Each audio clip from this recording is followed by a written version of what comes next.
Good morning, everybody. I'm Tarhaka, and today we'll be dealing with part 7. We're going to be dealing with these foreclosures, and we're also going to be dealing with the solution to the problem of people losing their homes and not knowing what to do about it.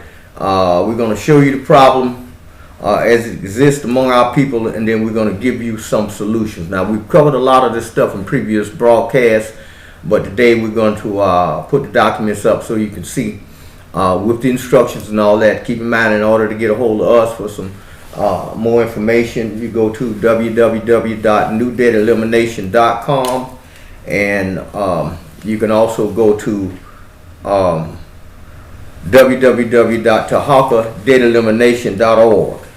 That's Tarhaka, www.newdebtelimination.com, and tarhakadebtelimination.org. Okay. Before we start, let me bring in then, because I know on my radio broadcast you heard me talk about CTFO in the hemp products, and this is what they look like here. And I use this on a regular basis. CTFO. This is a hemp oil product. This is 500 milligrams. I just take a little bit of this and put it under your tongue. And if you got any joint pain or something like that, you can actually rub it in. But I don't give it a chance. I don't give nothing a chance to make me sick. I ain't got time for that. So I use this on a daily basis. And it's issued by a company called CTFO. CTFO is booming.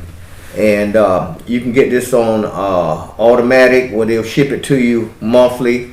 And you can put it in your food, you can put it on your drinks, you can rub it on your skin. But I just put a few drops under my tongue and I'm ready to roll. But anyway, part 7. And let's rock and roll, y'all. Let's go.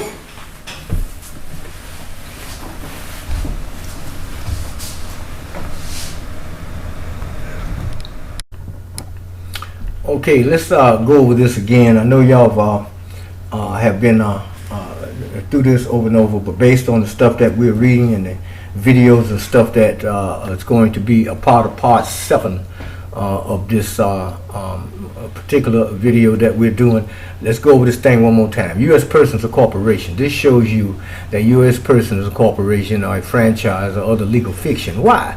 Because this federal law refers to a U.S. person as it. Are you it? So it seems to me that this gives you a valid reason not to identify as a U.S. citizen, but at the best as the authorized representative of it. Okay, as this gentleman states, 26 CFR Chapter 1, Part 301, 301-6109. 1. Identifying numbers. Requirement to furnish one's own number. U.S. persons. Every U.S. person who makes under this title return statement or other document must furnish his own taxpayer identification number as required by the forms and the accompanying instructions. All right, we'll go on with that. This part of CFR is encoded in the Title 26 U.S. Code 6109. Identifying numbers. A supplying of identifying numbers when required by regulations prescribed by the Secretary. Inclusion in returns. Any person required under the authority of title to make a return statement or other documents such identifying numbers as may be prescribed for securing proper identification of such person.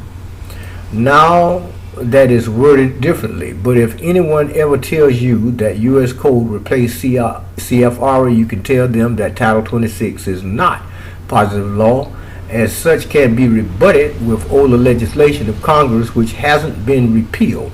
So you're rebutting it with a 26 CFR 301-6109. Okay.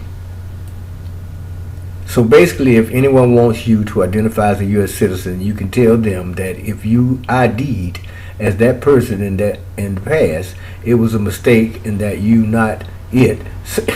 You're not it. So at best, you're an authorized representative for that corporate person. And what's your authority for that? You were issued, i.e. signed and SSN, Social Security number, or other taxpayer identification number. Now, being an AR doesn't remove your liability to pay your straw man's bills, fines, and taxes, but authorized representatives aren't bodily responsible. They should have no authority to hold you. In other words, this could be our stay out of jail card. So if they are eager to charge you with some jailable offense, they can do it under common law and the laws of the republic, and if they're unwilling to do that, that's their problem. So you now have valid reason to sign everything as an authorized representative for the all caps corporate name. I mean, just because you used to identify yourself as someone in the past doesn't mean that you remain that someone forever. Things change. For a long time you were a boy or girl, but doesn't mean that you are still that, does it? Okay, we're going to stop right here. And we're going to get down into these videos and look at some of this stuff. We're going to deal with the CAFR accounts, the comprehensive annual financial report, and we're also going to deal with this foreclosure and fraud kind of stuff too. So y'all sit tight, and we're going to be moving on so that we can get this information to the people. There's still a lot of people that don't know this stuff, and this is why, you know, I hate to be seeming redundant, but there are people who simply still don't know it. I mean, they don't know it. As long as the conscious people has been out there, we've been trying to put this information out. We got websites, we on YouTube, we all over there everywhere, but the people, a lot of them still don't know this basic information about the difference between them and their corporate fiction and stuff. And so what I try to do is every so often throw this back out there, and hopefully some new individual may see this here and consider it. Okay, all right, let's move on.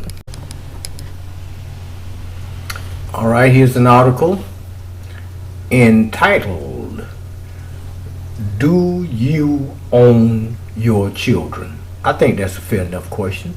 Do you know who owns your child? Now, most of us are under the impression that, you know, I brought a child in the world, this is my child, I own this child, and all of this, but how is it possible for there to be a problem with your child and somebody call the police and say you did something, or the child say, well, my daddy spanked me, and here come child services, and we're going to have to take the children from you, and you know, what is all of this about? The article states the following: "This may seem like a strange question to most, but the answer is even stranger and more terrifying to comprehend. When a question like this is posed, we the people often look to our legislature and our Constitution for the answers. As esoteric and interpretable as those answers may be, but without the rose-colored glasses, we can actually read with our own eyes what the answer to this question is from the eyes and opinion of our government. Before you can truly attain the answer to this question, though, and comprehend how it applies to you and your children, you might first temporarily suspend your emotion, your idealism, and your beliefs. For when we refer to law, these things do not apply, and when it is a corporation that writes these laws, morals, ethics, and values go out the window." Oh man, well, let's get down into the meat and potatoes of this thing here and see what we got going here. Anger, though, for the purpose of information you are about to receive, is permitted and requested. First of all, let's clarify that what we are about to see is the opinion of the court system. Courts do not offer judgment, only opinion. The justices, not judges, of the Supreme Court as well offer nothing but opinion, which then becomes what the Bar Association considers to be public policy or public opinion. The bar copyrights these opinions, then misleadingly calls it the law. The side effect of being a consenting citizen of the United States, in parentheses, corporation, is that these copyrighted codes are applied to you with what the U.S. Code itself calls prima facie law.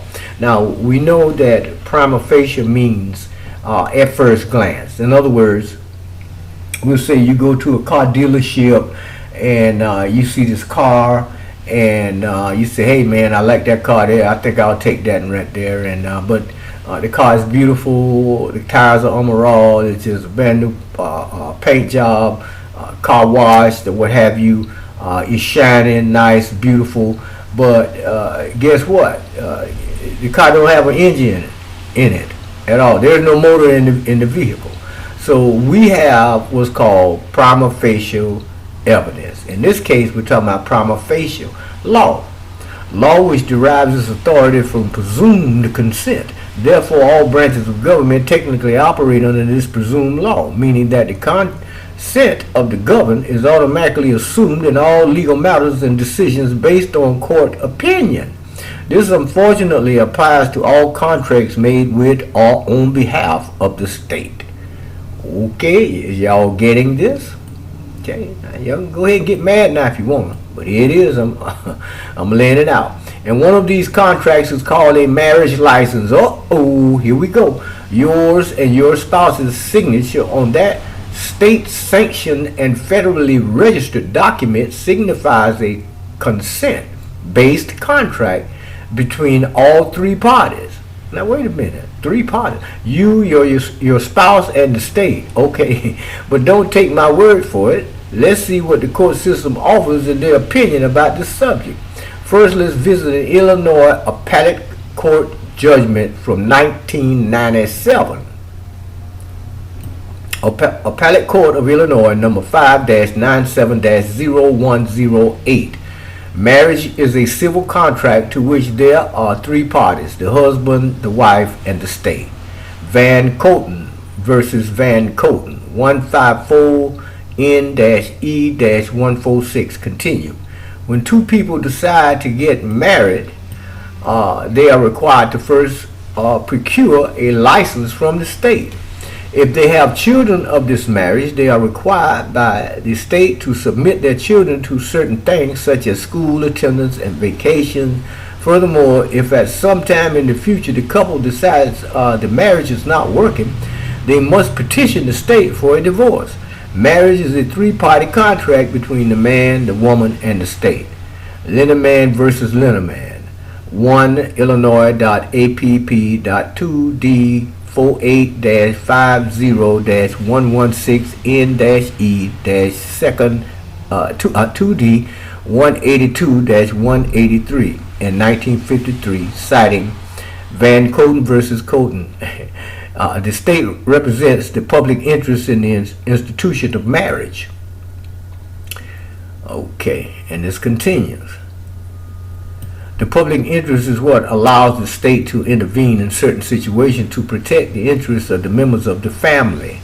The state is like a silent partner in the family who is not active in the everyday running of the family, but becomes active and exercises its power and authority only when necessarily to protect some important interests of the family life. Taking all of this into consideration, the question no longer is whether the state has an interest or place in disputes such as the one at bar, but it becomes a question of timing and necessity. Also, this case law states the state has a wide range of power for limiting potential freedom and authority in things affecting the child's welfare. In fact, the entire familial relationship involves the state. Prince 321U.S. at 167-64S-CT- at 442-88L-ED.645. Okay, we're not going to read all of that. Well, now, the court should do seem to offer the opinion that your child is owned by the state. But heck, what should we, the people, not people, expect? With such authority and jurisdiction is just arbitrarily handed over to the bunch of attorneys running around in black muumuus with little wooden hammers yelling that they rule supreme in their houses of judicial worship simply because the state allows them to presume such authority and jurisdiction. I suppose the people who consent to this charade gets just what they deserve, slavery through a bondage contract. Okay, that's pretty much the bottom line, and that is what happened there's a way to get around this situation, and the best way to do it is if they're telling you when you're going to get married, the first thing that's going to happen is where you're going to have to find out where you're going to get married at. A lot of times, well, we're going to get married in the church, and pastor's going to perform the ceremony. But after you say I do and stuff, and you sign a little marriage license, the pastor's going to take that downtown and register it with the state. And presto changeo, the state is now officially in your business. They got controlling interest in the offspring of your marriage. In order for you to get a divorce, you got to go to the state and all this. But what if you and your wife decide, look, we're going to write our own marriage vows between each other, and we're going to, the wife will get her side of the family, the husband will get his side of the family, and everybody from both sides of the family sign that document clearly saying that they witnessed a marriage that is not sanctioned or licensed or filed with the state. You have a man and a woman, and there's no contract involved. There's no three-party contract. There's only two parties. You exchange vows. The husband may place the ring on his wife's finger if you decide to do so. The wife places a ring on the husband's finger, and they pronounce each other husband and wife. You got witnesses from both sides. Everybody has signed the book, and that's the end of that.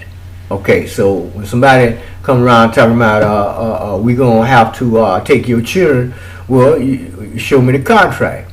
Okay, but anyway, let me see how far this thing goes. I'm not going to read all of that. I just want to bring this out so you have some food for thought, and we have access to this document, and you can get this. Don't hesitate to go to www.newdebtelimination.com, and we had tons of this kind of information so you can get it right, so you can understand what is going on in your life and in the life of your family. NewDebtElimination.com or TarhakaDebtElimination.org. Okay, we gonna move on, y'all.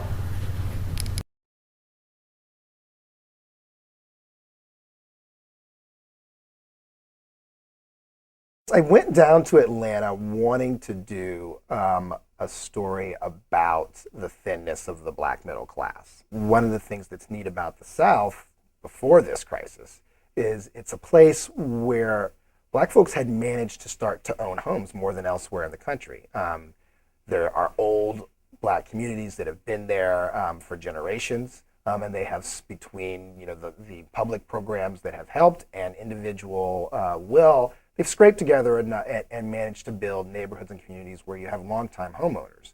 And so we wanted to go look in a place where there was something to lose. Absent home equity, black wealth is 1% of white wealth in America. Home equity is a deep, deep, deep, I mean, there's already a huge wealth gap, but to the degree that the black community has been able to cobble together capital has been through home equity, and it has gone out the window for a whole lot of people. And the vast majority of loans made were refinance loans.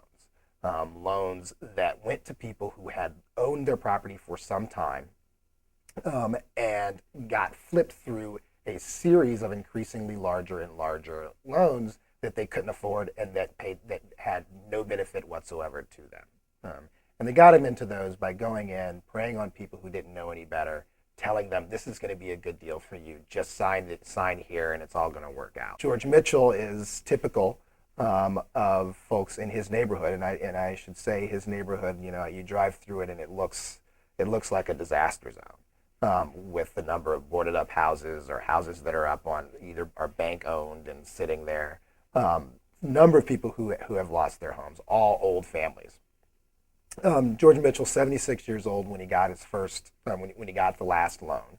Every penny of the loan went either to pay off the previous loan or to IndyMac's closing costs. Here's a guy who was a mail carrier for 35 years, is retired on Social Security, his pension from that, and is supposed to be making $5,000 a month. That's not a red flag. Here's a guy in a zip code that is well known to be one of the worst hit in the country, and his house is supposed to be worth $125,000. So there's an example of here's a loan that did him absolutely no good. On its face, he had no reason to get. Its only purpose was to create a larger debt volume and a bigger loan that the bank could then sell into the securities market. The depth of the predation is stunning and stands in direct contrast to the national rhetoric around borrower responsibility. The responsibility is very clearly on the lenders here. So there's 250,000 people in foreclosure right now. That's 50% greater than there was this time last year. There are more than 2 million people more than 60 days delinquent on their loans. More than 2 million. Those people are headed into foreclosure. Like George, there are people who were in foreclosure the day they signed the loan. And it's just a matter of time before they arrive on the auction block. And so you have neighborhoods that were communities, and we've seen throughout history this repeating itself in black neighborhoods where they were communities, and that community is a living organism that is more than just a collection of houses and more than just a collection of people. And after it gets gutted, that has an echo effect on people's lives. Sooner or later, we're going to have to come up with a large-scale plan, in my humble opinion, similar to the one we create the first housing boom in mid-century, to get working class folks and middle class folks into loans that make sense.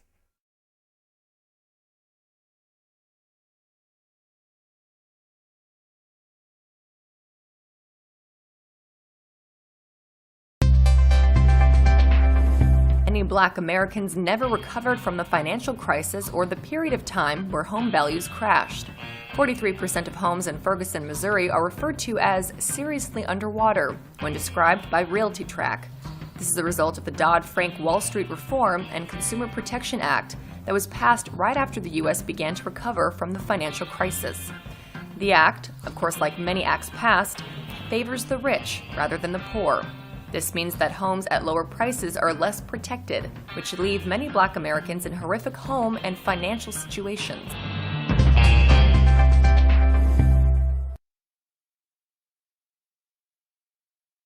Deregulation is the watchword of the last 40 years in this country, 50 years.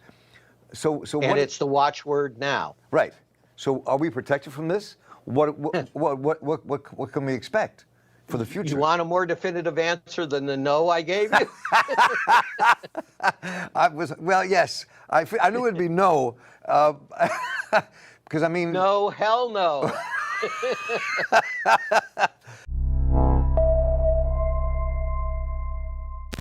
Welcome back to The Real News. I'm Marc Steiner, and we conclude our conversation now with Bill Black, who joins us a great many times here on the Real News Network. And of course, his book, The Best Way to Rob a Bank is to Own One. Bill, good to have you back. Glad you can stay with us for this. So, thank you. So let's talk a bit about what this study showed us and how they did it. And part of the senator's story takes place right here in the city from which we broadcast, Baltimore, Maryland. Absolutely. And predation, of course, goes back an enormously long time. But as I said, before they deregulated interest rates, which begins basically around 1980, and so it begins in Carter, but it largely implemented under President Reagan. Predation was supercharged as a possibility. And this America being America, the folks that they went after were typically blacks, Latinos, and the elderly, and the combination thereof. So here's the overall conclusion of the study, which is quite correct in my view. In this context, predominantly black and Latino communities shifted from being objects of economic exclusion, in other words, redlining, to targets for financial exploitation, right? So that's the big overall thrust that strikes me as correct. So how did they target? And remember, target means purposeful, right? You can't target something randomly right. In this regard. So we done perverse financial incentives, but the loan broker does use something else, and the secondary market sales do use something else. Now, the secondary market sales, once you do the predatory lending, they largely protect the original lender and certainly the subsequent purchasers from suits involving discrimination. There's this holder in due course doctrine and such. So you get legal protections. So it starts out a discriminatory predatory loan, but you can't go after the people who ultimately end up with the loan, and they get to enforce the loan, even though it was predatory and absolutely slimy. You have no legal defense typically, or at least frequently. Second technique is what we call neutralization, which is you don't feel bad about it. So the report tells us about how you were taught as a lender not to feel bad. You were supposedly helping people buy homes for the first time, right? In all of this. Then they tell us how the system was structured so that there were two channels. One is the prime channel and the other is the subprime channel. Now, blacks would frequently qualify for the prime channel, which had a much lower interest rate. But if you steered the person out of your prime channel to subprime, the subprime guy gave you a kickback of 40 to 50% of his fee because his fee was so big. We're talking about, difference in interest rates of 5%, which in that era were huge. Mm-hmm. So subprime loans, the fees that the bank could get for making these loans were at least double sometimes what they could get in terms of premium when selling it for prime loans. So they love to make the subprime loans, especially to people who are actually prime, right? What's better than that in these terms? So this channeling tells us mechanically how you'd get it done. Basically, you get trapped. As soon as you were diverted to and made a subprime application, you were doomed. You couldn't change it. You were stuck in that quagmire. Right. We talk about affinity fraud. So again, here's the key in fraud, real simple. I get you to trust me, and then I betray your trust to take something of value from you, to give to me. All right, that's what fraud is. And so the hard part is getting you to trust me, and that's why affinity fraud is such a big deal. We find something in common. We're both baseball players. We're both the same religion, or here we're the same race and ethnicity. And it's a lot easier for me to get you to trust me because, hey, one black guy's not going to cheat another black guy, ha, ha, ha. All right? So there isn't just affinity fraud. It turns out there's affinity predation. And this report tells us how that was done. Then there's intersection. I talked about that. It's not just that they go after blacks. They go after blacks who are female and blacks who are elderly females, the quintessential black widow. Then they talk about taking advantage of residential segregation. Originators developed, I'm quoting here, developed specialized strategies and marketing materials aimed at identifying black and Latino borrowers as subprime lending marks. Prior research suggests the Latino immigrant households seeking to purchase a home were more susceptible via Spanish-speaking intermediaries. But for blacks, they would find neighborhood stores that catered largely to blacks, and they would find business situations where you took out a high-cost loan. In fact, they would mail you checks that if you cashed them, they weren't giving you a gift, they were giving you a loan, and at a high interest rate. And then they would do a follow-up and say, hey, you're locked into this high interest rate loan that we just gave you. You should come and get a home loan from us. You can consolidate your debts and pay a lower interest rate, right? On top of that, they viewed the black churches as, again, being able to get people to trust. So they approached the pastors, they made charitable contributions, and they held in the church often wealth seminars. Right. Where have we heard this?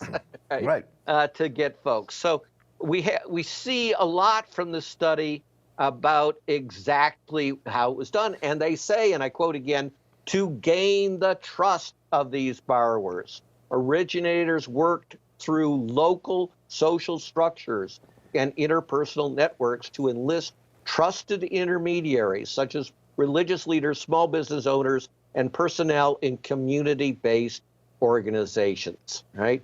They had special word processing so that you could turn it into a document that sounded more like Black English in use in some communities instead of more standardized English and such, right? So they were very clever in these regards, and it isn't random. It was deliberate targeting, and then they used trial and error, and they see what works, right? They have hundreds, thousands of brokers doing this. Well, you know, they're all pitching. They find which pitch works better. And that becomes a standardized script that they teach the new guys and gals how to use. And then someone's an entrepreneur and gets an even better way, right? And so over time, these predations and fraud schemes get better and better. And meanwhile, what's on the other side? Virtually nothing, nothing at the federal level. Everything at the federal level is literally seeking to undercut the state authorities trying to crack down on this. So the question becomes, and as we conclude, so are we protected from this now? No. I mean, one of the things, I mean, clearly the whole world of banking and making loans and going after poor communities is by its very nature predatory. Yes. And it seems deregulation is the watchword of the last 40 years in this country, 50 years. So and it's the watchword now. Right.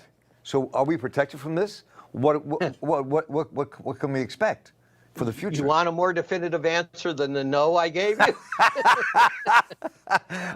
Well, yes. I knew it'd be no, because I mean. No, hell no.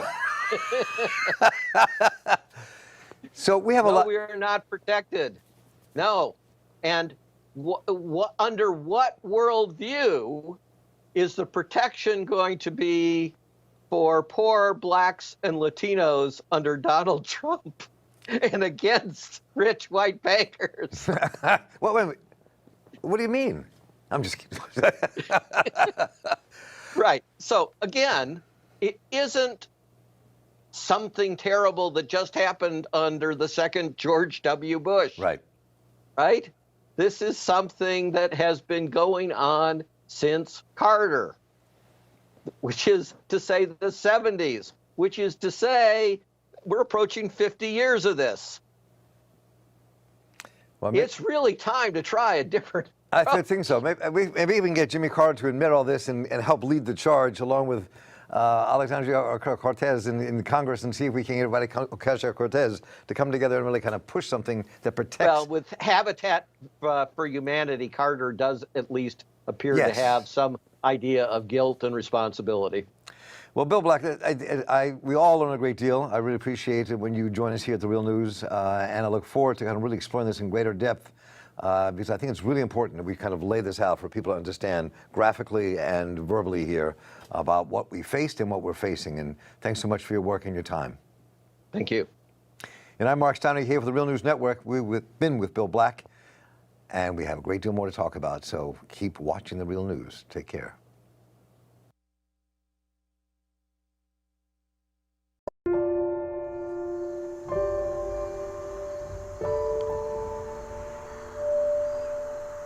Fairwood, a quiet subdivision in Maryland's Prince George's County, is one of the richest black neighborhoods in the United States. For families like the Boatangs, who are immigrants from Ghana, buying a house here was closely linked to achieving the American dream. A friend in our church, who is a housing agent, took us to this neighborhood. And it was a beautiful community. I mean, I felt, well, this is the place I want my family to live. And we were excited. I mean, the kids were excited. We're buying a house. Everyone is going to have their room. no more sharing with visitors. We actually believe that we made the right decision.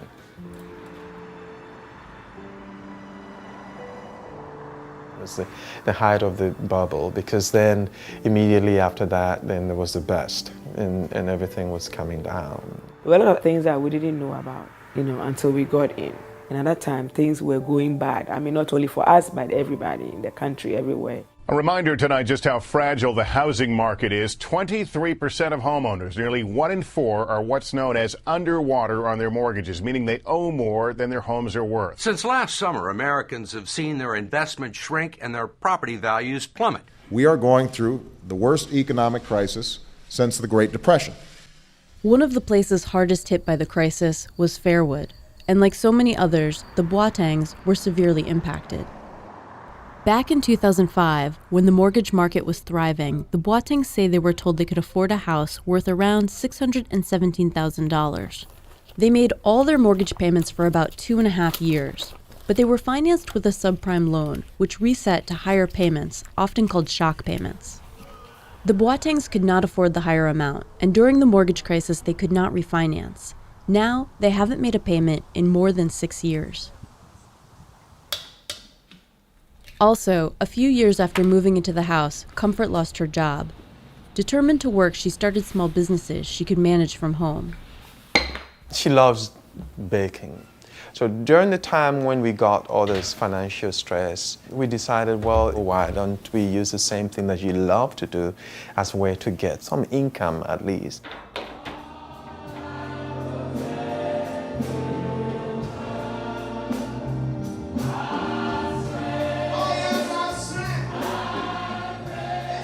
Every week I sell pastries in front of the church. I do that just to raise some funds, just to help me during the week for gas or a few things. Sometimes it makes you feel kind of down. I mean, I've completed my bachelor's degree, they saw it, and then 2 years later I finished my master's and they saw it, but I encourage myself. Because somehow it looks little, but little drops of water forms a mighty ocean.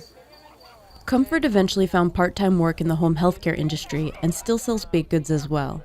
Her husband Kofi continues to work in information technology, and together they earn about $100,000 a year.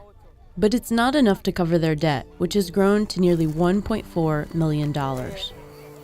Some of their debt is from student and car loans, and some is from money owed on another property. But the majority is from the Fairwood house, which is now only worth 60% of what they originally bought it for. Distraught by their financial situation, the Boatengs look to their church community for support. We have prayer sessions, right? With times when we pray, and people bring what their needs are. And over, these people were in the same boat like we were. Indeed, many of the Boatengs' neighbors have also struggled to keep their homes. In Fairwood, half of the loans made between 2006 and 2007 went bad. You have all these letters bombarding you, threatening you, having sleepless nights. I mean, everything just came to a standstill. It's the feeling that you've lost everything. Despite years of living in limbo, the Boatengs haven't given up. They're now working to get a loan modification and still hope to save their home.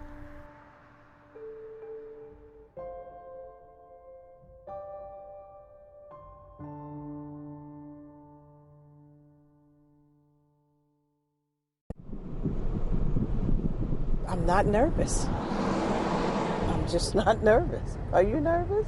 I'm going with positive thoughts, and bringing a positive spirit, positive vibe. Doug Jeffries is a luxury car salesman. So the one with the big family? His wife, Mary, is a high-end real estate broker. But they haven't paid their own mortgage in 2 years, and now they could lose it all. Today, they're headed to a meeting with the housing counselor who's working to save their home. Do you remember the day you moved in? October 12th, 2002. It was rainy. Oh, no. Cold. Oh, no. Just the messiest Oh, day. that's terrible. But it was sunshine in our hearts. They lived in a 3,500 square foot 4-bedroom home on a corner lot, complete with a 3-car garage for their BMWs. This is the living room. I'm a girl from Newark, New Jersey. We grew up in a 1-bedroom apartment, and it was 4 girls and 1 boy. So I would always say, oh, I can't wait until I get grown. I'm going to buy the biggest house. I'm going to do this. The pool would probably have been back there, the deck, the pool, and the tennis court. You don't know what the next person is doing. But I think there's some psychology in the African American community around spending that's connected with having felt less than and wanting to feel as good as. Let's give God some praise.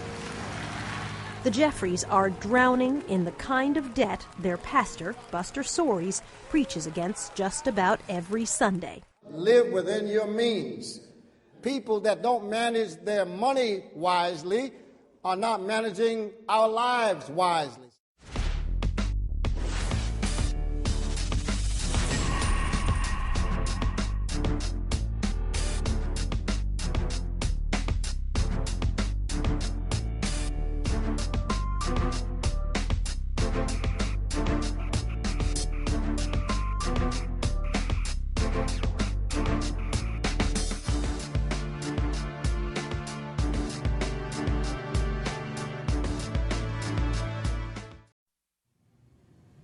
When it comes to bailouts of American business, Barney Frank and the Congress may be just getting started. Nearly $2 trillion tax dollars have been shoveled into the hole that Wall Street dug, and people wonder, where's the bottom? It turns out the abyss is deeper than most people think, because there is a second mortgage shock heading for the economy. In the executive suites of Wall Street and Washington, you're beginning to hear alarm about a new wave of mortgages with strange names that are about to become all too familiar. If you thought subprimes were insanely reckless, wait till you hear what's coming. What's the future hold? Well, this shows... One of the best guides to the danger ahead is Whitney Tilson. He's an investment fund manager who's made such a name for himself recently that these investors, who manage about $10 billion, gathered to hear him last week. Tilson saw a year ago that subprime mortgages were just the start. We had the greatest asset bubble in history, and now that bubble is bursting. The single biggest piece of the bubble is the U.S. mortgage market, and we're probably about halfway through the unwinding and bursting of that bubble. Halfway. It may seem like all the carnage out there, we must be almost finished, but there's still a lot of pain to come in terms of write-downs and losses that have yet to be recognized. In 2007, Tilson teamed up with Amherst Securities, an investment firm that specializes in mortgages. Amherst had done some financial detective work, analyzing the millions of mortgages that were bundled into those mortgage-backed securities that Wall Street was peddling. It found that the subprimes, loans to the least creditworthy borrowers, were defaulting. But Amherst also ran the numbers on what were supposed to be higher quality mortgages. And they were frankly terrifying as data we'd never seen before, and that's what made us realize, holy cow, things are going to be much worse than anyone anticipates. The trouble now is that the insanity didn't end with the subprimes. There were two other kinds of exotic mortgages that became popular, called Alt-A's and Option Arms. The option arms, in particular, lured borrowers in with ultra-low initial interest rates, called teaser rates, sometimes as low as 1%. But after 2, 3, or 5 years, those rates reset. They went up, and so did the monthly payment. So a mortgage of, say, $800 a month could easily jump to $1,500. Now the Alt-A and option arm loans made back in the heyday are starting to reset, causing the mortgage payments to go up and homeowners to default. The defaults right now are incredibly high at unprecedented levels, and there's no evidence that the default rate is tapering off. Those defaults almost inevitably are leading to foreclosures and homes being auctioned and home prices continuing to fall. What you seem to be saying is that there is a very predictable time bomb effect here.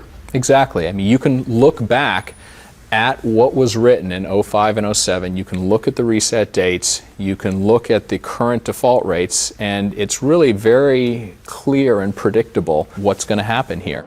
Just look at this projection from the investment bank of Credit Suisse.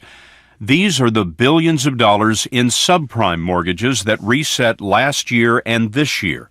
Now look at what hasn't hit yet. The Alt-A and Option Arm resets when homeowners will pay higher interest rates in the next 3 years. We're at the beginning of a second wave. How big is the potential damage from the Alt-A's compared to what we just saw in the subprimes? Well, the subprime was approaching $1 trillion. The Alt-A is about $1 trillion. And then you have option arms on top of that. That's probably another $500 to $600 billion on top of that. How many of these option arms would you imagine are going to fail? Well north of 50%. My gut would be 70% of these option arms will default. How do you know that? We know it based on current default rates, and this is before the reset. So people are defaulting even on the little 3% teaser interest-only rates they're being asked to pay today. That second wave is coming ashore at a place you might call the Repo Riviera, Miami-Dade County. Oscar Munoz used to sell real estate. Now his company clears out foreclosed homes. Business is just going through the roof for us. Fortunately for us, unfortunately for the poor families who are going through this. I wonder, do you ever come to houses where the people are still here? Absolutely.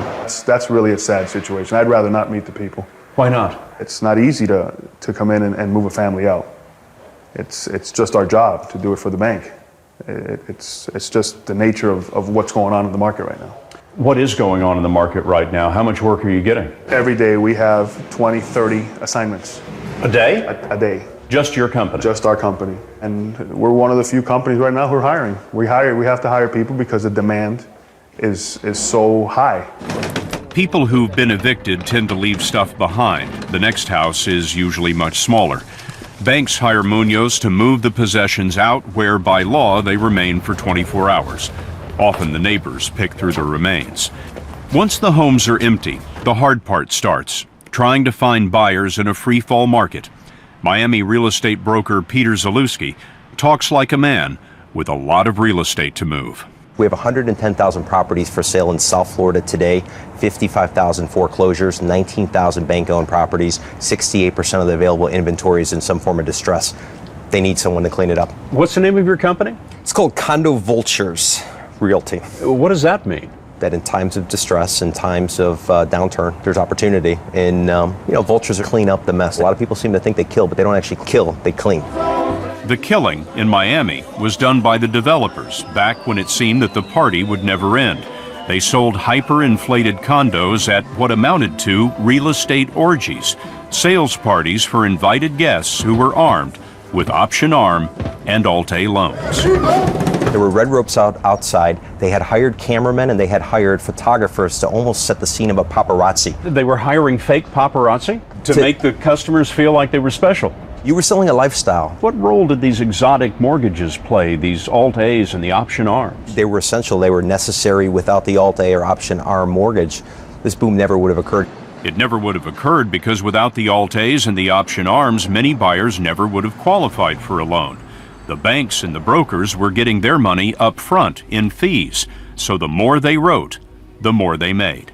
They stopped checking whether the income was even real. They turned to low and no doc loans, so-called liar's loans, and jokingly referred to as ninja loans. No income, no job, no assets, and they were still willing to lend. But help me out here. How does that make sense for the lender? It would seem to be reckless in the extreme. It was, but the key assumption underlying the willingness to do this was that home prices would keep going up forever. And in fact, home prices nationwide had never declined since the Great Depression. On the way up, everyone wanted in. No one expected to feel any pain. People like acupuncturist Rula Giosmas became real estate speculators. How many properties did you buy in this last 5-year period? I believe in the last 5-year period I bought about 6 properties. And what did you buy them for? For investments. She says she put 20% down on each. Now they're all financed with option arm loans. What did you understand about the loans? Well, unfortunately, I didn't ask too many questions. I mean, in the old days, I would shop around, but because of the frenzy, and I was so busy looking to buy other properties. I didn't really focus on shopping around for mortgage brokers. But if you're investing in real estate, you're buying multiple properties, you should be asking a lot of questions. Yeah. Why didn't you ask? I was busy. I was really busy looking at property all the time, all day long. Did you read the paperwork? No, I didn't. Now she's losing money on every property. You know that there are people watching this interview who are saying, you know, she was just foolish. She was greedy and foolish. She was buying small apartment buildings and wasn't paying enough attention to how they were financed. My full-time job is I'm an acupuncturist. So this was just a side thing. You're an acupuncturist, but you got stuck in real estate. Yeah.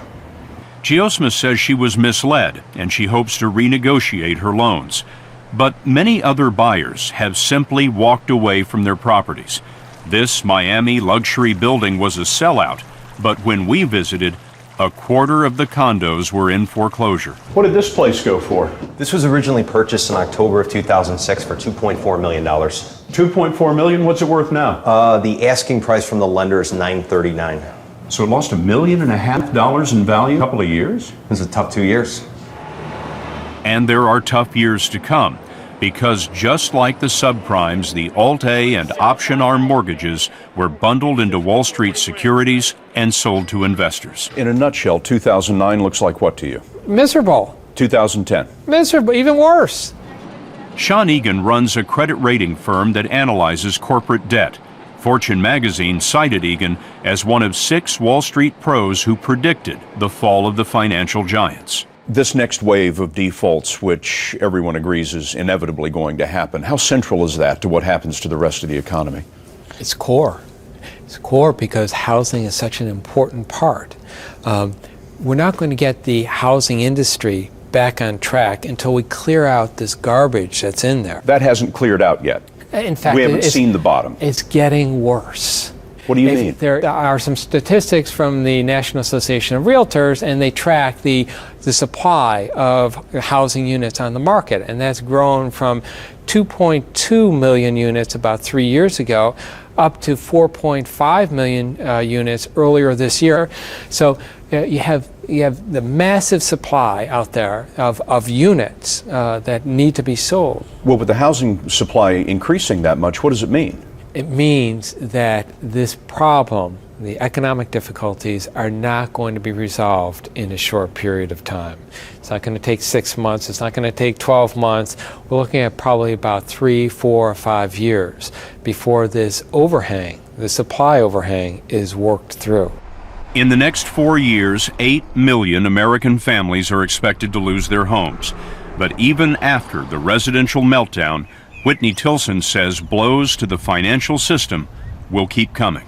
The same craziness that occurred in the mortgage market occurred in the commercial real estate markets, and that's taking a little longer to show, but there are going to be big losses there. Credit cards, auto loans, you name it. So we're maybe halfway through the mortgage bubble, but we may only be in the 3rd inning of the overall bursting of this asset bubble. Does that mean that the stock market is going to continue plunging as we've seen the last several months? Actually, we're the most bullish we've been in 10 years of managing money, and the reason is because the stock market, for the first time, I can say this in years, has finally figured out how bad things are going to be, and the stock market is forward-looking. And with U.S. stocks down nearly 50% from their highs, we're actually finding bargains galore. We think corporate America is on sale. The stock market will still have a lot of figuring to do, with more troubling news on the horizon. The Mortgage Bankers Association says 1 out of 10 Americans is now behind on their mortgage. That's the most since they started keeping records in 1979.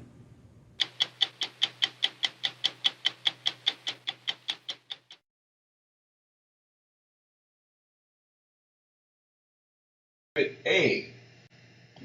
Well, this is a promissory note. Is there an agreement between Mr. Smith, the borrower, and the defendant? Yes. Do you believe the agreement includes a lender and a borrower? Yes. I'm the lender and Mr. Smith is the borrower. What do you believe the agreement is? We have the borrower sign the note and we give the borrower a check. Does this agreement show the words borrower, lender, loan, interest, credit, or money within the agreement? Sure it does. According to your knowledge, who was to loan what to whom according to the written agreement? The lender loaned the borrower a $200,000 check. The borrower got the money and the house and has not repaid the money. Do you believe an ordinary person can use ordinary terms and understand this written agreement? Yes. Okay. Do you believe you or your company legally own the promissory note and have the right to enforce payment from the borrower? Absolutely, we own it and legally have the right to collect the money. Does the $200,000 note have actual cash value of $200,000? Actual cash value means the promissory note can be sold for $200,000 cash in the ordinary course of business. Yes. So, according to your understanding of the alleged agreement, how much actual cash value must the bank loan to the borrower in order for the bank to legally fulfill the agreement and legally own the promissory note? $200,000. Okay, so according to your belief, if the borrower signs the promissory note and the bank refuses to loan the borrower $200,000 actual cash value, would the bank or the borrower own the promissory note? Well, the borrower would own it if the bank did not loan the money. The bank gave the borrower a check, and that is how the borrower financed the purchase of the house. Okay. Do you believe that the borrower agreed to provide the bank with $200,000 of actual cash value, which was then used to fund the $200,000 bank loan check back to the same borrower, and then agreed to pay the bank back $200,000 plus interest? No, if the borrower provided the $200,000 to fund the check, there was no money loaned by the bank, so the bank could not charge interest on money it never loaned. Okay. So if this happened, in your opinion, would the bank legally own the promissory note and be able to force Mr. Smith to pay the bank interest and principal payments? Oh, I'm not a lawyer, so I cannot answer legal questions.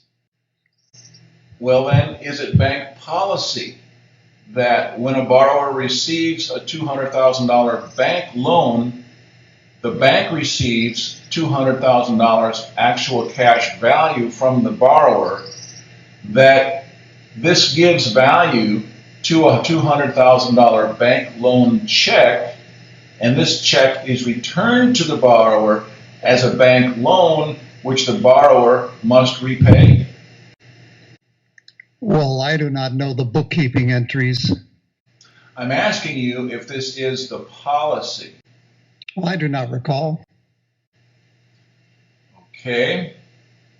Mr. Banker, do you believe the agreement between Mr. Smith and the bank is that Mr. Smith provides the bank with an actual cash value of $200,000, which is used to fund a $200,000 bank loan check back to himself, which he is then required to repay plus interest back to the same bank?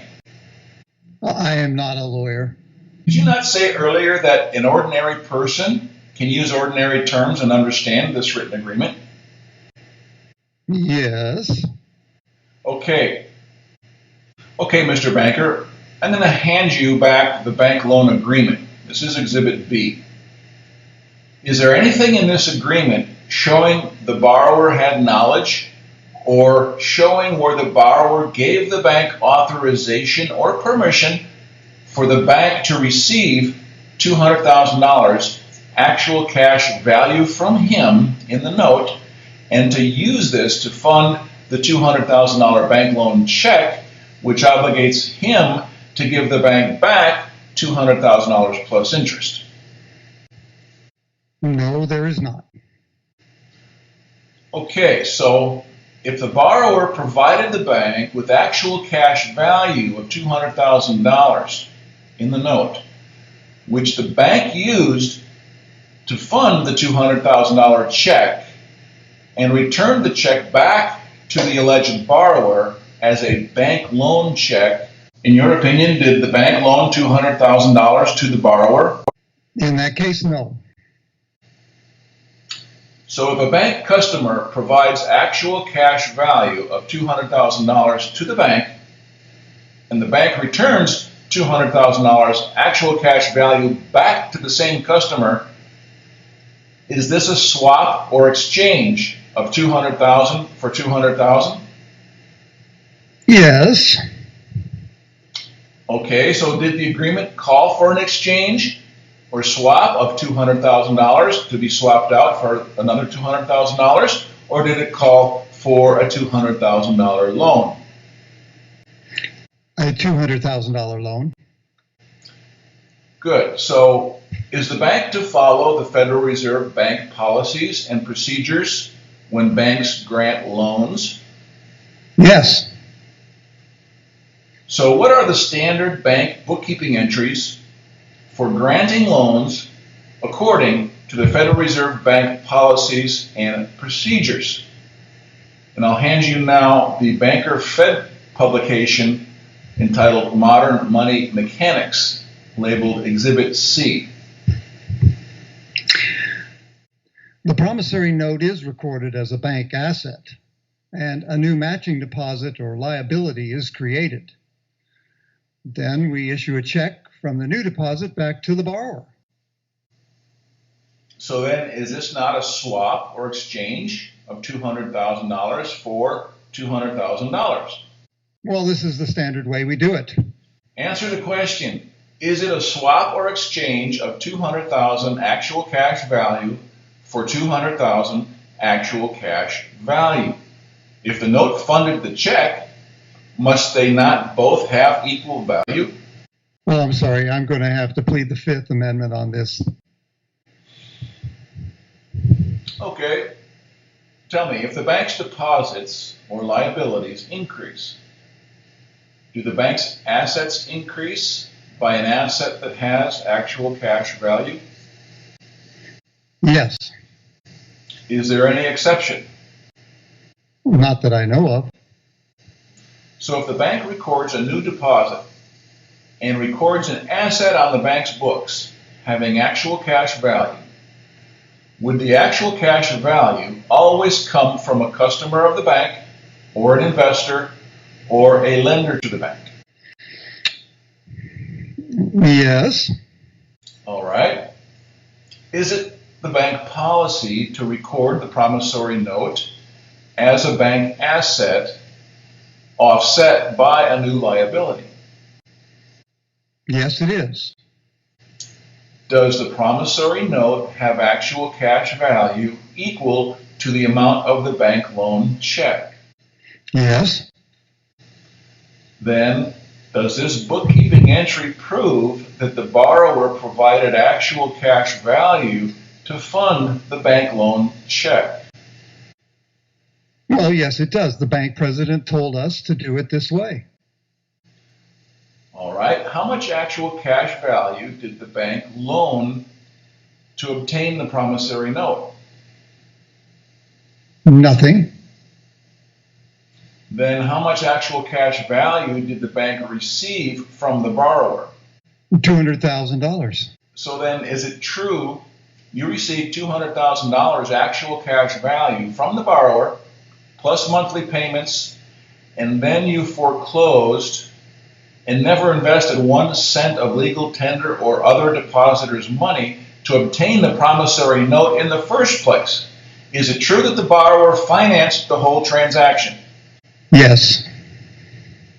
Are you telling me the borrower agreed to give the bank $200,000 actual cash value for free, and that the banker returned the actual cash value back to the same person as a bank loan? I was not there when the borrower agreed to the loan.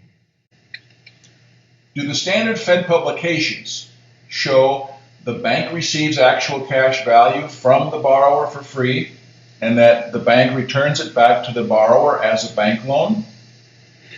Yes. Okay. Do you believe the bank does this without the borrower's knowledge or written permission and authorization? No.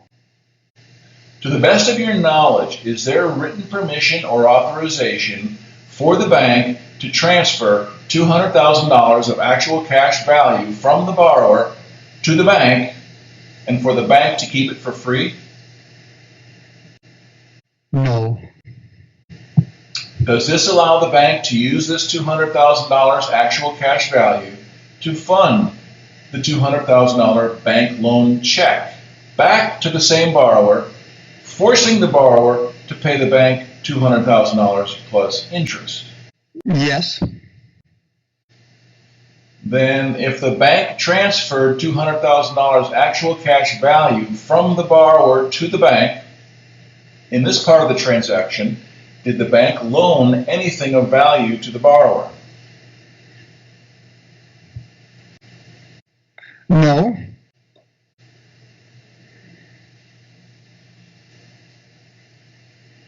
Is it the bank policy to first transfer the actual cash value from the alleged borrower to the lender for the amount of the alleged loan?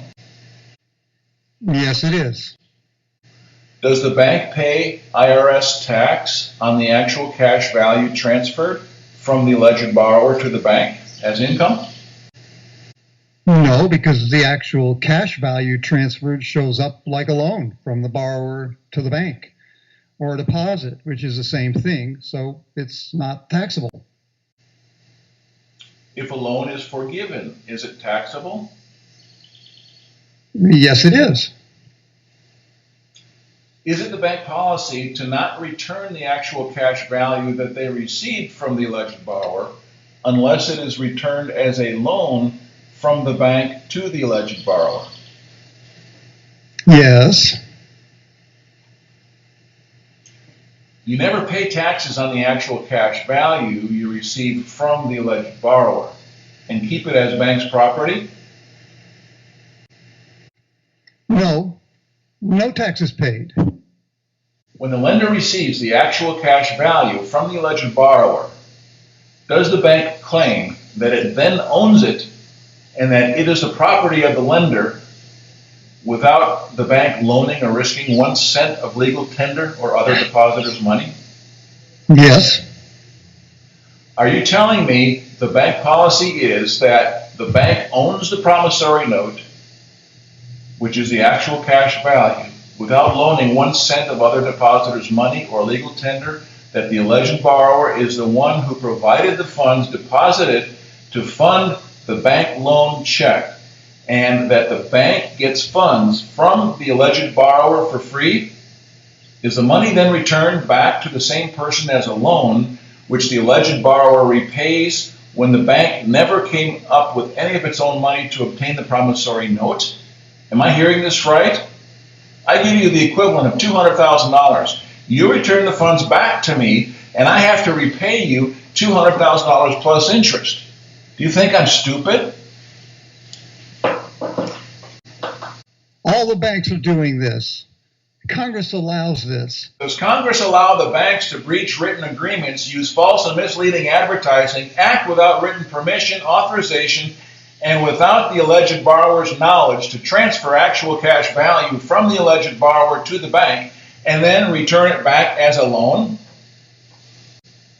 But the borrower got a check in the house. Is it true the actual cash value that was used to fund the bank loan check came directly from the borrower and that the bank received the funds from the alleged borrower for free? This is true. Is it the bank's policy to transfer actual cash value from the alleged borrower to the bank and then keep the funds as the bank's property, which they then loan out as bank loans as if they actually owned it and loaned their own money? Yes. Was it the bank's intent to receive actual cash value from the borrower and return the value of the funds back to the borrower as a loan? Yes. Do you believe that it was the borrower's intent to fund his own bank loan check? I was not there at the time, and I cannot know what went through the borrower's mind. So if a lender loaned a borrower $10,000 and the borrower refused to repay the money, do you believe the lender is damaged?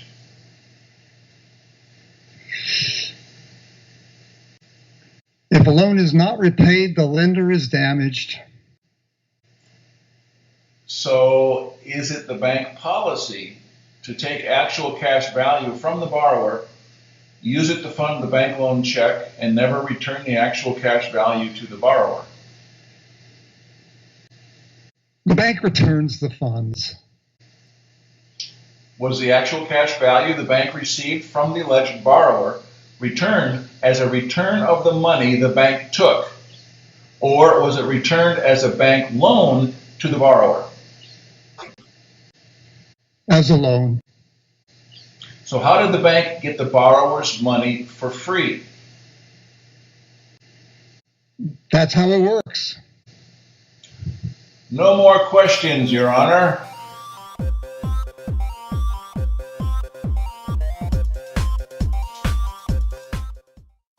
All right, so there you have it. I think we've beaten that dead horse quite sufficiently, and the fraud should now be crystal clear. Okay, after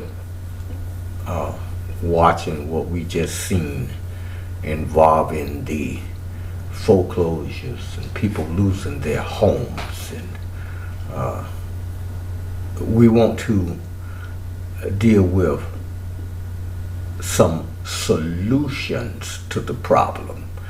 What we're looking at right now is called a UCC financing statement.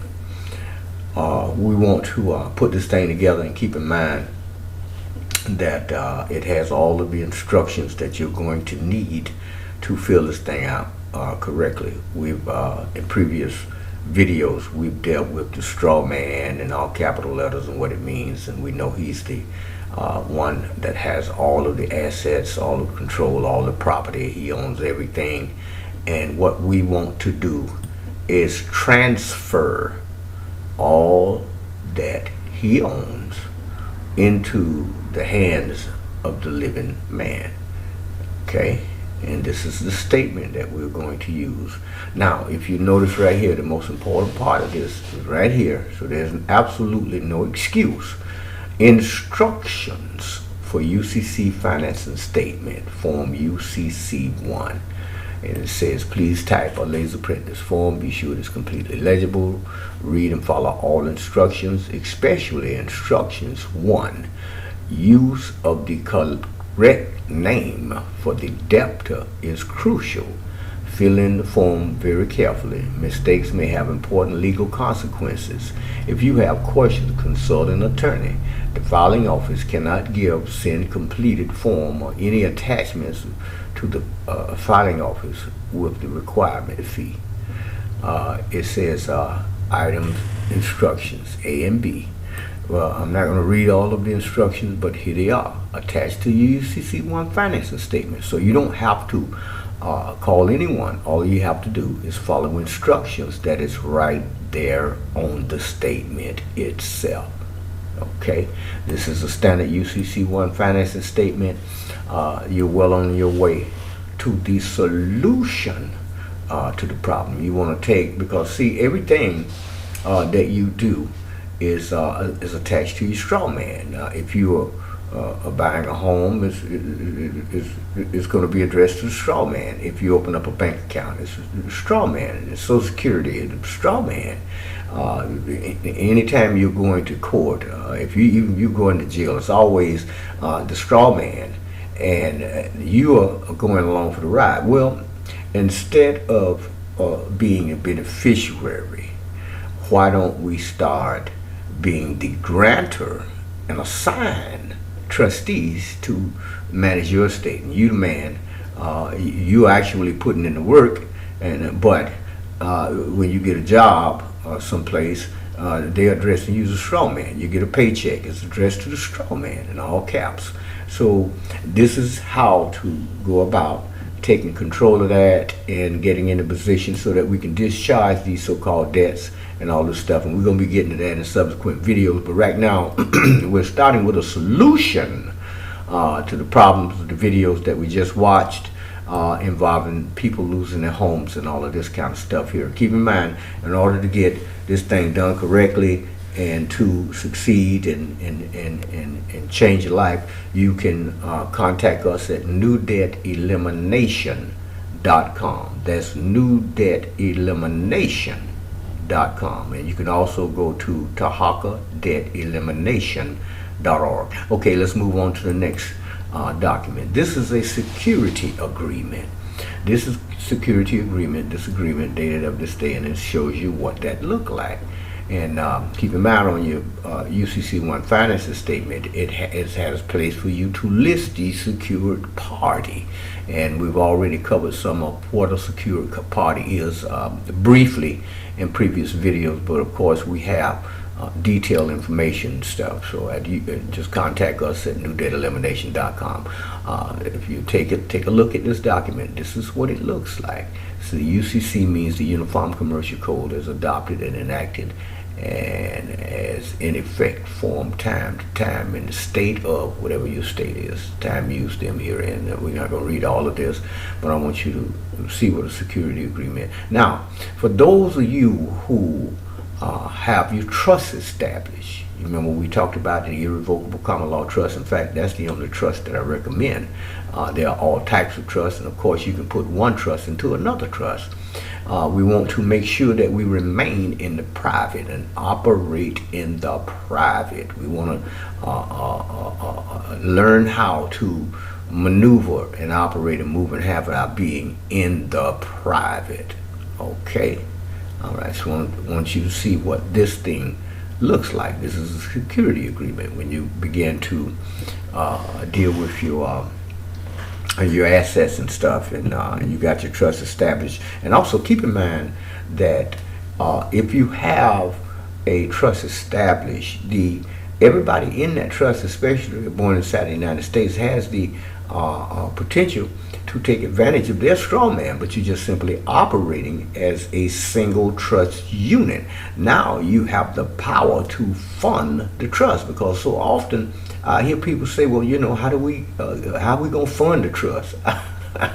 Well, they had the money all along, but anyway, I had the power and the credit and all that all along, but but anyway, I just want to bring this out as a solution to the problems that we're looking at with the people in the videos that we just watched that are losing their home and going through all of this stuff. And, same thing with your child support, student loans, and all of this stuff.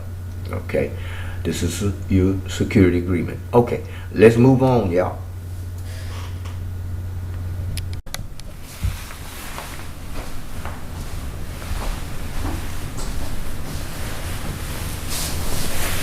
Okay, everybody, you've seen the problem and you have examined the solution to the problem, or some of the part of the solution to the problem.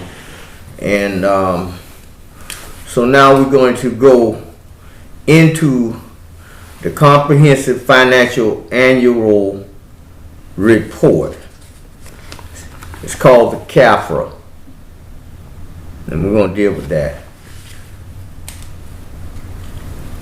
Keep in mind with CTFO, you also get your free website and free back office. Okay? All right.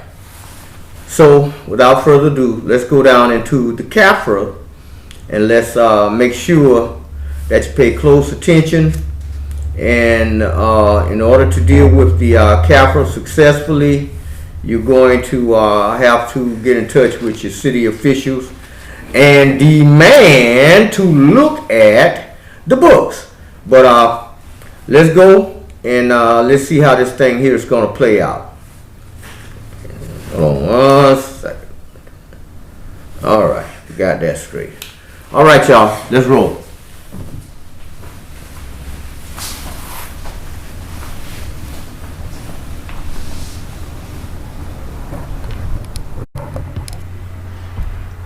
This document is the comprehensive annual financial report. It's by Walter J. Bruin Jr. Now, I was told to go to this site by Mr. Jerry Day, and it states here by Mr. Bruin that as editor of the Anti-Shyster, I've seen so many unbelievable stories over the last 8 years that I've been become jaded, cynical, and worldly. There are no surprises left for me. I'm sure I've seen it all. I've thought so for several years, and generally speaking, about every 2 or 3 months, life proves me absolutely wrong by showing me another story so awesome that I'm left almost speechless. This article introduces another one of those stories so awesome that it's right off the Richter scale. All right, let's scroll down and see what this guy's talking about. Walter Bruin Jr. worked as a Wall Street commodity trader for 15 years, but now resides in Arizona. According to Mr. Bruin, every state, county, and major metropolitan city is keeping 2 sets of books. One set, the budget, is commonly available and tracks each government entity's costs and tax revenue. The budget is the financial record that's seen by the public and used by politicians to justify new government services and higher taxes. Okay, now that's the budget. However, there's a second set of books called the Comprehensive Annual Financial Report, or CAFR, which is virtually unknown to the public but contains the real records of total governmental income. According to Mr. Bruin, although the budget gives an accurate account of government cost, only the CAFR gives an accurate account of government's income. For example, while a particular, let's go back up here, state budget might report receiving $20 billion in taxes, just barely enough to sustain its $20 billion cost, the CAFR might reveal the state's real income in the neighborhood of $60 billion. 3 times as much as reported on the budget. If these allegations are accurate, the particular state could stop charging all the taxes we are familiar with, and not only survive, but either double the amount of reported government services or give every citizen a huge tax rebate. Okay, let's see, this is interesting. The implications are mind-blowing.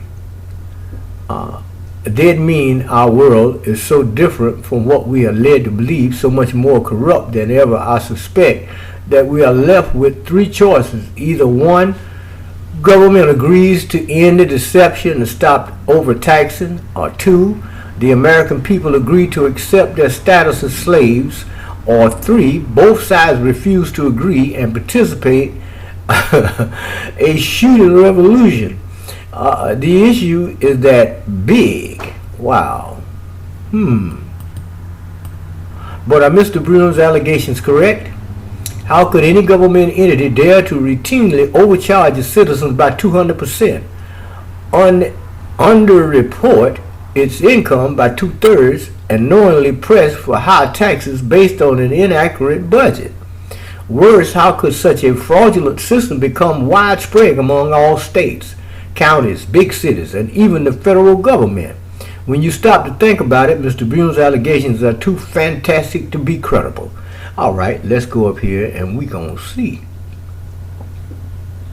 Nevertheless, I talked to Mr. Bruin by phone for several hours and found him to be articulate, knowledgeable, and apparently sincere.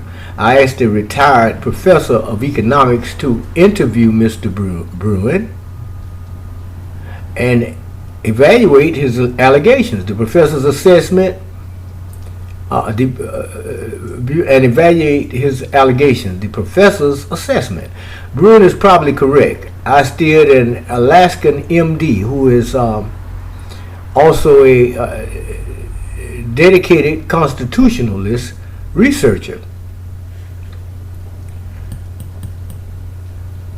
To Mr. Bruen, the doctors subsequently found evidence supporting Mr. Bruen's claims. Wow. The state of Alaska and the city of Anchorage both use budget, CAFR, accounting systems that conceal a breathtaking difference in reported revenue. Another researcher in Wyoming claims that a comparison of his state budgets and CAFR also supports Mr. Bruen's arguments. In every case, there are two sets of books, and the income reported on the budget is millions of billions of dollars less than is reported on the CAFR. Amazing. Does this support prove Mr. Bruen's extraordinary allegations? No, but they lend enough evidence to publish his allegations to a broader audience who will do more research to confirm, refute, or refine those allegations. What follows is an amalgam of statements or implications raised by Mr. Bruen on our telephone conversation, Tom Valentine's radio interview, Mr. Bruen's email, and article on Mr. Bruen's written by Betsy Ross. Okay, let's get down into it and see what this thing is all about here. We're going to see what you found. Okay, Mr. Bruen reports first discovering the CAFR report in New Jersey in 1989 when he helped start a New Jersey tax protest group called Hands Across New Jersey. While involved with a group, Mr. Bruen read in the state's annual budget that the total cost of all public services was $17 billion and the net available. The money on the hand to pay the bills was $24.6 billion. But then he asked the first question the IRS asked in any audit: what are the gross receipts? Okay, that's fair enough. So let's see what else he got to talk about.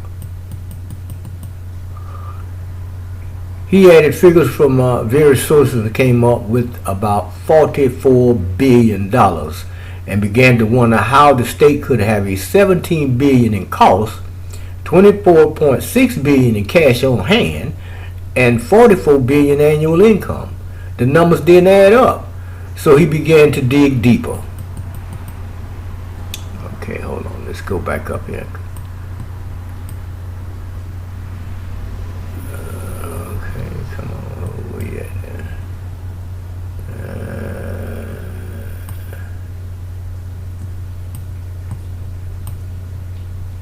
Because his father had been personal manager for the state treasury for 8 years, Mr. Bruen understood how to get around in various governmental departments. The state director of the budget was on vacation, so Mr. Bruen called one of his lowest level assistants and said, "I'm working on a report for Richard, the vacation budget director, and I need all of the figures on the autonomous agency accounts, interest accounts, investments accounts." The assistant said, "Oh, you want the comprehensive annual financial report." Okay, wow. Let's go up there. This was the first time Bruen had heard of the CAFR, but he said yes, and the assistant mailed it. The comprehensive annual financial report, the CAFR, showed New Jersey had liquid investment funds, cash, of $188 billion. Common stocks worth $70 billion, $10 billion due from loans to public and private corporations, and $14 billion in insurance and company equity participation. Wow, this is incredible. The little state of New Jersey, which admitted to less than $25 billion in annual income on its budget, reported almost $300 billion in cash, great day, stocks and loans and insurance equity on its CAFR.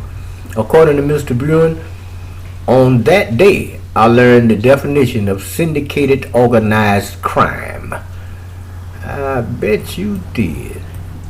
The scam worked something like this. Anything that was a cost or expense for public services, the traditional side of the annual service budget, such as the Department of Transportation, Health and Welfare, etc., was reported on the budget where public taxes paid 100% of the bill for those services, that was $17 billion.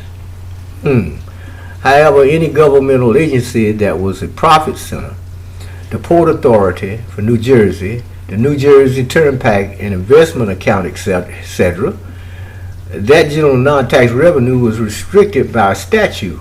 Wait a minute now, you oh Lord, you gonna put up a statute to keep them that, wait a minute, that generated non-tax revenue restricted by statute from being reported in the annual budget. Why? Because the state legislature passed laws to prevent reporting the income from profit centers on the budget. Instead, income from these profit centers was disclosed only on the CAFR. But that disclosure was not immediately apparent. For example, when Mr. Buren looked for New Jersey's 1989 gross cash receipts in the CAFR, he found the figure buried on page 174 under the wastewater treatment trust fund. It showed the amount of the total cash receipts for 1989 from all 69 autonomous state agencies and departments was almost $87 billion. In other words, New Jersey was charging $87 billion to provide $17 billion in public services. Oh my goodness. Great day. New Jersey citizens were paying $5 for every $1 in service they received, and the state was pocketing the other $4 as profit. Wow. The CAFR also reported the state owned $32 billion in common stocks, but this figure was footnoted.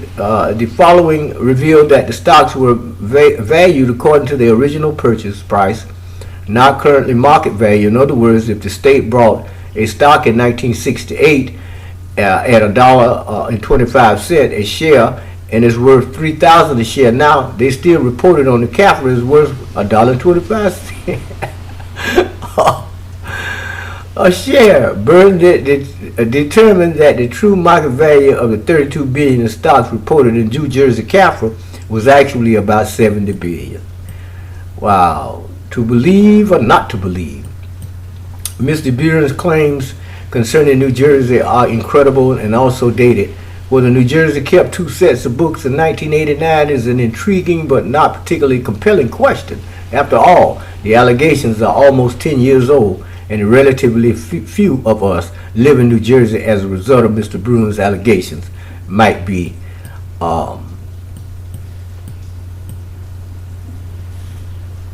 dismissed as largely irrelevant. Now I'm going to stop right here, and man, this is incredible. The comprehensive annual financial reports, and we're going to bring up Mr. Buren himself so that he can give us some background information on himself and explain to us about this thing called the CAFR. But we're going to go on to the next document, so y'all sit tight. Okay? Wow. Government agency, just to see what they do and how they do it, can tell you they didn't get very far. Government seems to be at least as secret as any corporation, if not more so. This government secrecy goes back well before terrorism was a general concern. Our public agencies are not so public when it comes to disclosing their own conduct, their finances, their inside operations, and their productivity. Well, it turns out, just like many people and organizations that like to be secret, they do have something to hide. It's called the CAFR. The CAFR is the name for the financial accounts of any public agency. It stands for Comprehensive Annual Financial Report, and it is standard to all government agencies. Your courthouses have them, school districts have them, city, county, and state governments all have CAFRs. But up until recently, hardly anyone except government insiders have even heard of the CAFR. The hard numbers are in the CAFR. This is true reporting of all accounts, flows, and holdings. When media reports anything about public finance, this is what they should be talking about. But you may have noticed they only seem to talk about this thing called the budget. The budget is something very different. For government, the budget is not so much an accounting tool as a propaganda hallucination. A budget is a projection, a goal, a target. In accounting terms, the budget is referred to as inferior to the CAFR accounts. Suppose your county has $1 gazillion in the CAFR, but they tell you they have no budget for dog catcher. Well, that's okay. That may be exactly right. They have a bunch of money, but they have budgeted nothing for dog catcher. This community has decided that stray dogs are not a problem, so fine. That has nothing to do with any shortage of funds. It's just a budget decision. They might tell you that they don't have the money for the dog catcher, but that would be just to appease the small minority who have lost their dogs. Now say they budget $1 million for mosquito abatement. Now they've decided to go into those CAFR accounts and set aside $1 million. The media tells us the county budgeted $1 million for mosquito abatement, but they don't tell us, they don't mention the gazillion dollars remaining in the CAFR accounts from which they are dispensing the $1 million. We sit here and believe that when they spend that $1 million, there will be nothing left. They have us thinking that the budget is all there is. While we are duped into thinking government is broke, they are sitting on, in this case, nearly $1 gazillion in many special off-budget accounts, and you don't see that unless you look at the CAFR. So now what happens if mosquito abatement goes over budget and costs $2 million? Well, since you and I don't know about the CAFR and that gazillion sitting in the accounts, the nightly news comes crying to us, telling us the county has gone over budget, run out of money, and they need to raise taxes or borrow to pay the extra $1 million for the mosquito abatement. Remember, your media does not audit the CAFR. They just say whatever government says. So here's a real-world example of CAFR magic. In 2007, the County of Los Angeles had an operating budget of $17.5 billion. In 2007 was the beginning of a protracted recession. Government was constantly complaining about budget shortfalls, austerity, belt-tightening, robbing Peter to pay Paul, and the necessity to raise taxes and extend the public debt. You would expect LA County's budgets over the next few years to be flat or to go down.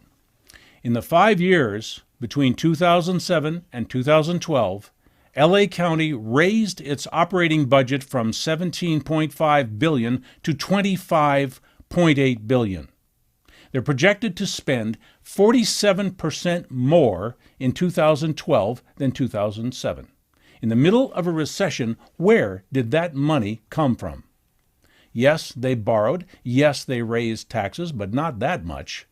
They moved money around in the CAFR, and presto, they came up with $8 billion more per year out of thin air. From a money skimming and laundering standpoint, the old organized crime families from the past would be green with envy at the size and scope of this operation. Compared to government, the private criminal class looks like a bunch of kids selling lemonade on the street corner. Of course, the government would arrest you if you did what they do, but they don't like the competition. So this business of borrowing and raising taxes makes no sense at all once we know about what those special funds are hiding in the CAFR. By not telling us about the CAFR, they can send the tax man to come and squeeze us for the extra $1 million for the mosquito abatement.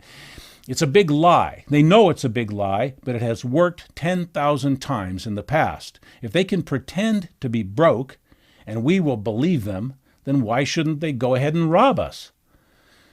They're so good at it by now, they deliberately underfund almost everything to make the budget look tight. And the media never questions the real finances. And they regularly come to us with their hand out for unexpected cost overruns. How many times have we heard that? By now, when we hear them say unexpected, we should say, well, I'm expecting it. Why aren't you? In the private sector, bad planning causes embarrassing disasters. In government, bad planning is a tactic for raising revenue. So a naive and idealistic taxpayer would expect that all the money in the CAFR would be budgeted for some government program. Well, that would be silly. Why should they do that? You and I have no idea what's in the CAFR. They can let that money sit there and languish, and we will never know the difference. Our media and our schools have dumbed us down on all things finance, and government likes it that way, by diverting our attention away to the petty and irrelevant issues. Our media, our schools, and our politicians create an intentional void and vacuum in the public mind. So we're thinking about anything except where the real money goes. If this sounds like I'm talking about a big plot to steal and misappropriate most of our public funds, I am. As soon as the revenues come in the door, your government finance bureaucratic whiz kids skim off large chunks into secret funds, and they keep that money off budget and hidden so they can invest it, compound it, reinvest it, and keep all those piles of cash in-house. Now, why would they want to do that? Of course, when a politician puts away big fat piles of money, he can use those millions or billions to back his buddies with investment capital. He can make his buddies rich or make new buddies by making them rich. And you know how that works. If I make you rich, I think some kind of kickback would be in order. Another reason for our officials and bureaucrats to pack away money is to protect their job security. When government agencies start running out of money, they start firing people. So every bureaucrat, every official, every agency has a major incentive to pack away as much secret money as possible and keep it in a nice, handy, liquid account. And this has been going on for a very long time. Government's income from just investments is now twice as much as revenue from taxes. Many people find that hard to believe. Let me say that again. Government revenue from investments is twice as much as revenue from taxes. We could stop paying taxes tomorrow, and government would still have twice as much wealth and revenue than it needs to operate as it does today. And that secret stash grows bigger every day. Government is no longer a tax and spend operation. It is a tax and keep operation. Government revenues are constantly flowing into secret off-budget special funds, never to be seen again by the public. They are brilliant in coming up with names for these accounts that sound important and reasonable. There are rainy day funds, emergency funds, backup funds, set-aside funds, pension funds, discretionary funds. These are all just ways of saying, I am taking your money and I am not giving you anything in return. None of that money directly pays for any benefits, programs, or services for you and I. So we have to stop being fooled by this nonsense about this other thing called the budget.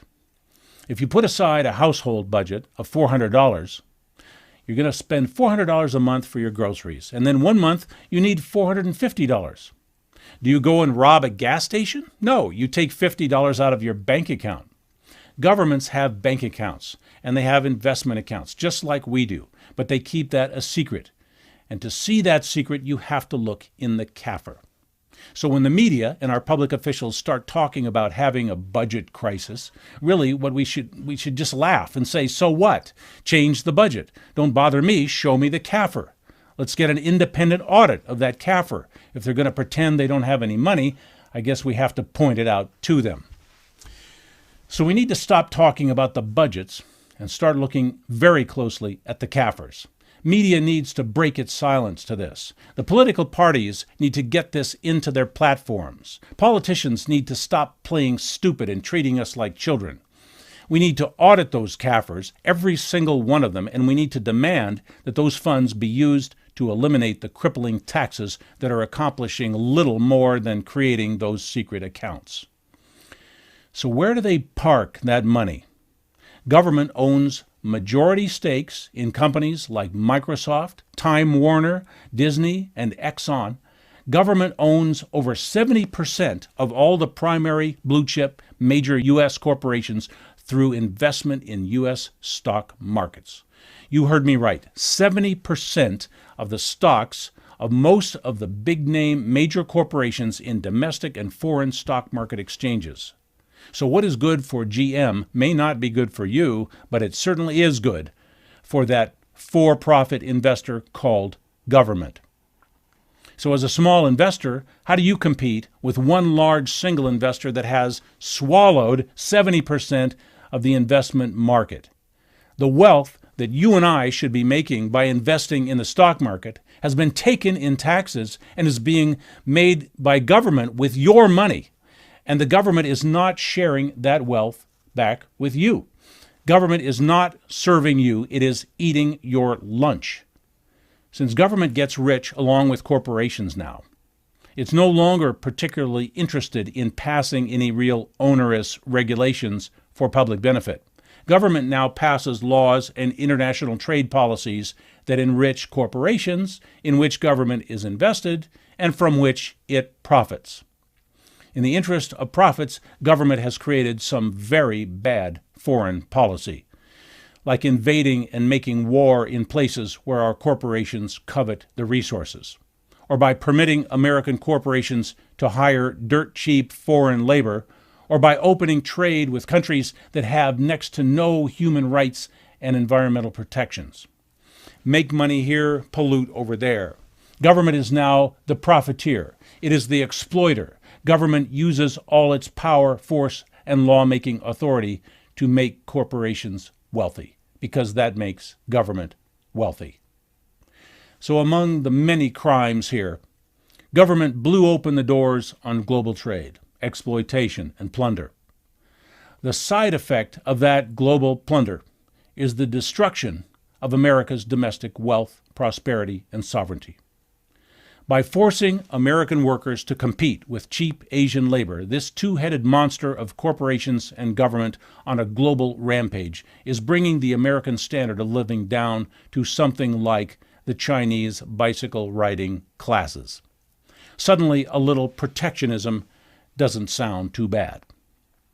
Every dollar that sits in the backroom ledgers of the CAFR and goes into foreign investments is capital that in America creates no jobs, improves no standard of living, relieves no tax burdens, provides no government services or programs, and only serves to enrich and empower government insiders and financial elites. If the CAFR fraud is not fixed, America has no future. Here are some links where you can find out more. The most important thing is that we must move forward on independent audits of our local and state agencies' CAFRs, and we must return that money to the taxpayers or redirect the wealth to the public benefit.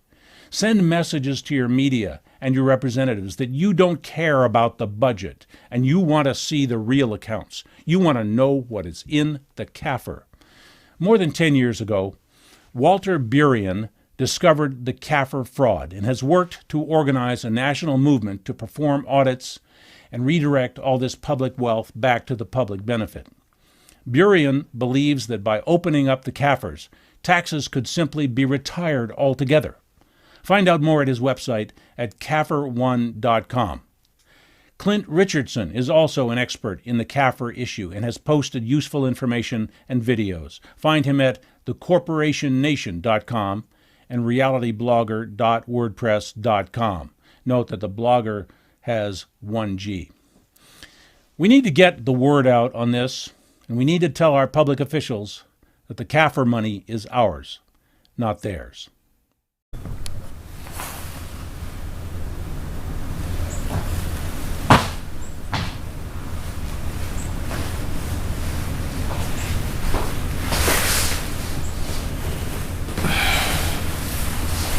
Okay, that's going to do it for today, y'all.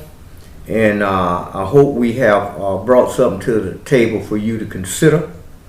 And don't forget, www.newdebtelimination.com. That's www.newdebtelimination.com and www.tarhaka.debtelimination.org. And also good old CTFO. Free website, free back office. You can buy it from yourself. You can have your own company, finally, because we need to be doing this stuff. But y'all stay tuned for part 8. We're going to be coming back with some more stuff. We're going to get down into dealing with these vehicles and removing them from a state database and freedom of right to travel and all of that. And with some more in the private, we got a whole lot of information to bring back to the table. And we're going to be doing that in part 8, okay? So I hope this information was helpful to you. Once you go to newdebtelimination.com, you can look up top. You see my number up there. You give me a call, and I'll answer the phone. But anyway, stay tuned for part 8, y'all. Y'all have a good morning. Goodbye.